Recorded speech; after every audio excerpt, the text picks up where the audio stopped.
Selamat malam, selamat pagi, salam sejahtera. Kali ini berita paling buruk diterima oleh PAS selepas beberapa insiden melibatkan Presiden PAS.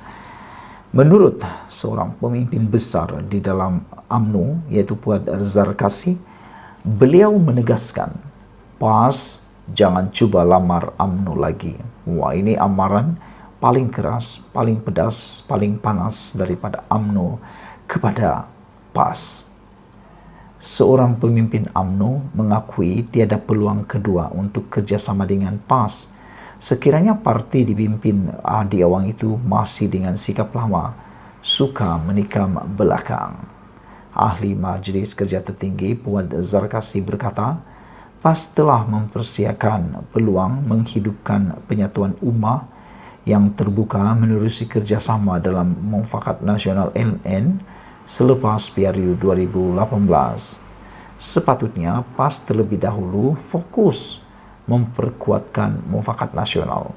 Tetapi tidak sampai setahun jagung, PAS main dua kolam apabila bekerjasama dengan Bersatu yang memang mahu membunuh UMNO. Selagi PAS dengan sikap lamanya, konsep penyatuan ummah sukar dicapai melalui pendekatan parti politik. Mesti ada tikam belakang, katanya. Adun Rengit itu mengulas gesaan veteran UMNO Tajuddin Abdul Rahman yang mahu dua parti itu menghidupkan semula Mufakat Nasional demi perjuangan agenda orang Melayu yang disifatnya kini sebagai terkebelakang. Terdahulu, Timbalan Presiden PAS Tuan Ibrahim Tuan Man berkata, parti itu sedia bekerjasama dengan UMNO sekali lagi menerusi platform Mufakat Nasional. Bagaimanapun tidak mahu ia melibatkan pemimpin UMNO yang berpakat dengan DAP. Ahli Parlimen Kubang Krian itu juga percaya sebahagian besar dalam UMNO masih sayangkan Mufakat Nasional yang digagaskan pada tahun 2019, seperti mana pihaknya dalam Perikatan Nasional mahu penyatuan bersama semua parti Melayu. Mengulas lanjut, Puan berkata, beliau mengalu-alukan saranan Tajuddin, namun berpendapat lebih baik UMNO menumpukan peranannya dalam kerajaan perpaduan. Tidak perlu buang masa dengan perkara yang sudah dibuat tetapi gagal, kata beliau. Lebih baik UMNO fokus kerajaan perpaduan, katanya ketika turut mendakwa politik PAS pasca PRU 15 semakin mundur dan memecah belahkan umat Islam. Dipetik daripada FMT, dipetik daripada mykmu.net dengan tajuk PAS jangan cuba lamar UMNO lagi. Jadi dengan ini saudara-saudara sekalian, kalau Mufakat Nasional, bukan Mufakat Nasional, Perikatan Nasional atau PAS nak mahu menumbangkan kerajaan semula, tiada cara lain mereka perlu memujuk, melamar UMNO sekali lagi. Tapi dengan penegasan daripada Puan Zarkasi ini dan penugasan yang telah pun dibuat juga oleh Zahid Hamidi, memang tiada harapan langsung untuk PAS maupun Muhyiddin menjadi Perdana Menteri di tengah jalan sekali lagi. Kerana selagi UMNO melalui N-Block, yaitu melalui presidennya, masih menyokong Anwar Ibrahim, selagi itulah Anwar Ibrahim akan tetap menjadi Perdana Menteri di Malaysia yang berdaulat, yang berkuasa dan dipilih oleh rakyat, bukan melalui aktiviti haram, yaitu aktiviti tebuk atap sini sana. Sekian dulu untuk kali ini. Jangan lupa tinggalkan komen Anda, tekan butang subscribe. Kita jumpa lagi. Bye-bye. Selamat pagi, salam sejahtera. Terima kasih kerana bersama dengan saya di Nazilin Unity Channel, di detik daripada sabudet.com. Fitnah makin berleluasa. Sampai raja pun jadi mangsa dan kerajaan mesti bertindak segera. Sebelum kita teruskan ulasan kali ini, sila tinggalkan komen Anda dan tekan butang subscribe. Tekan butang subscribe itu percuma dan Anda membantu untuk meningkatkan, mengembangkan channel ini. Saudara-saudara sekalian, raja adalah lambang kedaulatan negara. Tiada seorang pun di Malaysia maupun di negara ini, maupun di luar negara ini, siapapun di seluruh dunia ini tidak berhak sama sekali untuk menghina apalagi memfitnah seorang raja. Tetapi tindakan fitnah yang semakin berleluasa daripada kalangan orang yang tidak bertanggung jawab ini harusnya dihentikan dengan segera. Sampai raja pun jadi mangsa, kerajaan mesti bertindak segera. Semua kita tentunya setuju bahawa sekarang ini fitnah tumbuh begitu subur, bercambah bersilih ganti dan marak dengan berleluasa sekali. Setiap hari ada saja fitnah disebarkan dan dengan bantuan pelbagai saluran media sosial, ia dengan pantas menjadi olahan sebuah hidangan enak yang terbuka dipersembahkan untuk dijamah oleh sesiapa saja.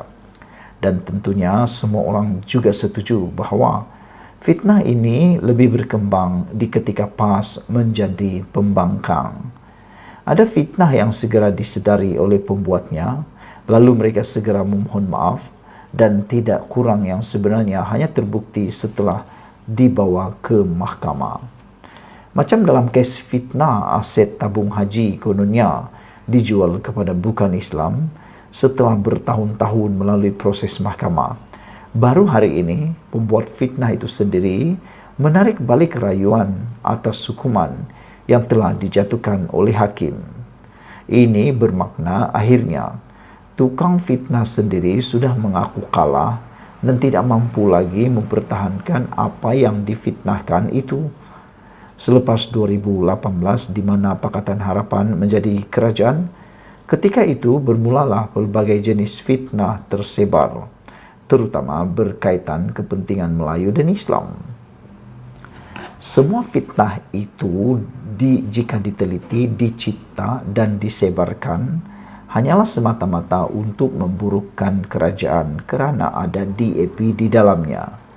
Kemudian setelah Pakatan Harapan tumbang melalui langkah Sheraton dan Perikatan Nasional yang di dalamnya ada PAS menjadi kerajaan, tidak pula kedengaran ada fitnah-fitnah berkaitan Melayu dan Islam berleluasa. Walhal kerajaan yang wujud itu tidaklah lebih baik daripada kerajaan sebelumnya. Sekarang, setelah Pakatan Harapan kembali menjadi kerajaan bersama UMNO BN, malah sekali lagi ada DAP di dalamnya, ternampak mesin fitnah semacam aktif semula. Tidak saja pemimpin politik dan kerajaan menjadi sasaran fitnah pada ketika ini, bahkan sudah sampai ke tahap di mana Sultan dan Raja pun turut difitnah sama. Sebelum ini, Sultan Perak dijadikan mangsa fitnah di mana ucapan lama baginda dipetik dan diedit secara terpilih untuk disesuaikan dengan situasi semasa bagi meraih laba politik. Manakala yang terbaru Sultan Selangor pula difitnah berkaitan penutupan sekolah agama dan takfiz di negeri itu. Sultan Selangor dengan segera mengarahkan pihak polis agar mengesan pemfitnah berkenan untuk seterusnya diambil tindakan yang sewajarnya. Pejabat Sultan Perak sebelumnya juga membuat laporan polis berkaitan fitnah terhadap baginda itu.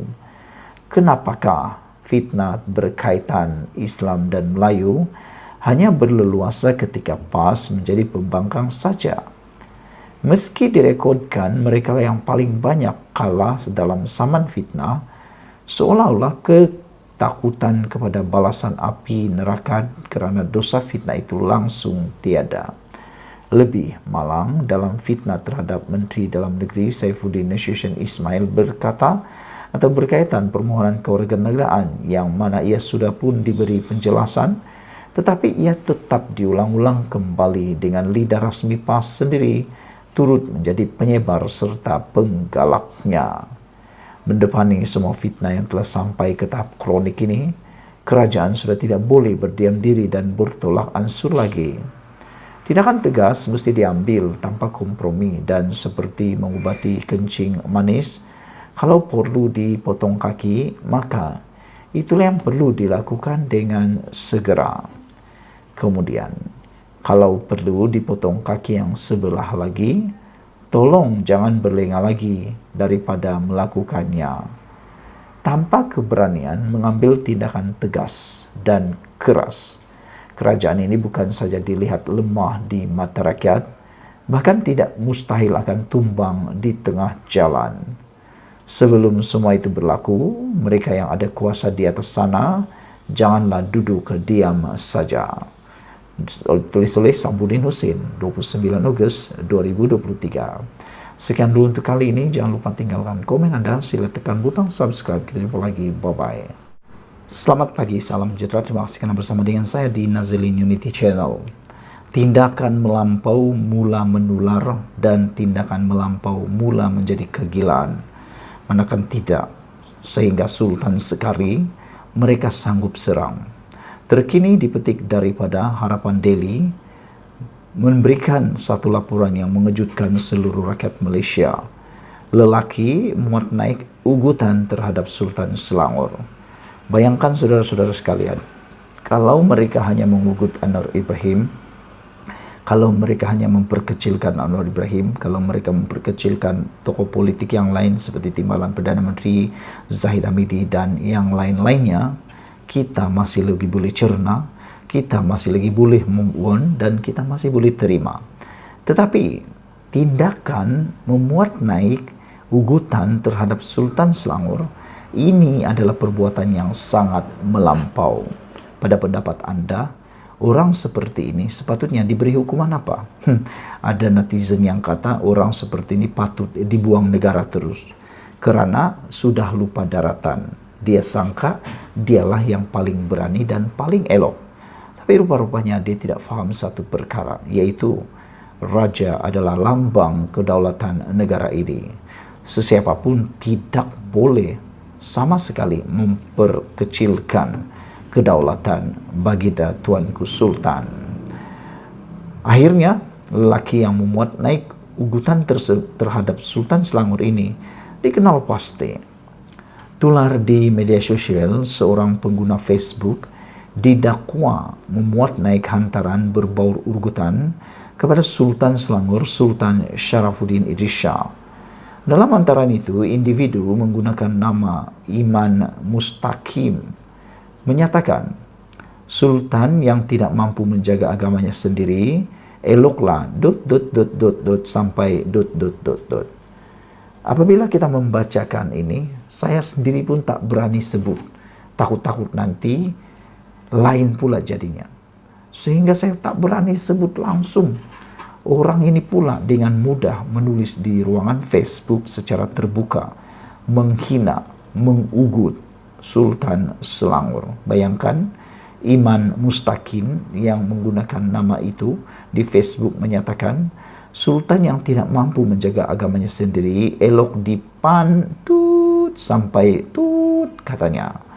Individu itu memuat naik hantaran sedemikian dipercayai merujuk kepada titah Sultan Sharafuddin agar pihak polis mengesan kumpulan pemfitnah yang berterusan memfitnah bahawa 200 buah sekolah tahfiz di Selangor telah ditutup.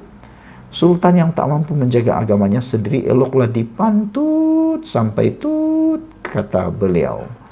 Pesta keagamaan Bun Odori, dulu siapa yang kita kata boleh sertai. Lepas tu kalau raja dulu-dulu boleh buat khotbah, boleh buat takzirah, boleh jadi imam, raja sekarang jadi apa? Soal beliau. Maaf, raja yang adil, aku ikut, aku hanya menyembah Allah yang satu, kata beliau lagi. Raja yang zalim, aku sanggah, buat apa aku nak takut, tulis penulis Facebook itu. Saya langsung tidak setuju dengan apa yang dikatakan oleh si penjahat ini. Saya menggelarkan orang yang menghina, mengugut Sultan ini sebagai penjahat. Penjahat yang mana? Penjahat yang memalukan negara. Saudara-saudara sekalian, sehingga kini tulisan itu masih belum dipadam. Beberapa pengguna Facebook bagaimanapun telah melapor akaun berkenan kepada pentadbir Facebook.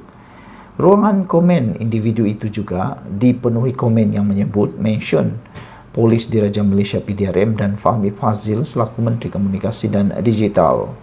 Dari pemerhatian Harapan Daily, individu tersebut sehingga kini masih belum ditahan memandangkan dia baru saja memuat naik hantaran terbaru di Facebook. Semalam, Sultan Selangor bertitah agar pihak polis mengambil tindakan terhadap mana-mana individu yang berterusan melempar fitnah kononnya 200 buah sekolah agama persendirian di Selangor diarah untuk ditutup.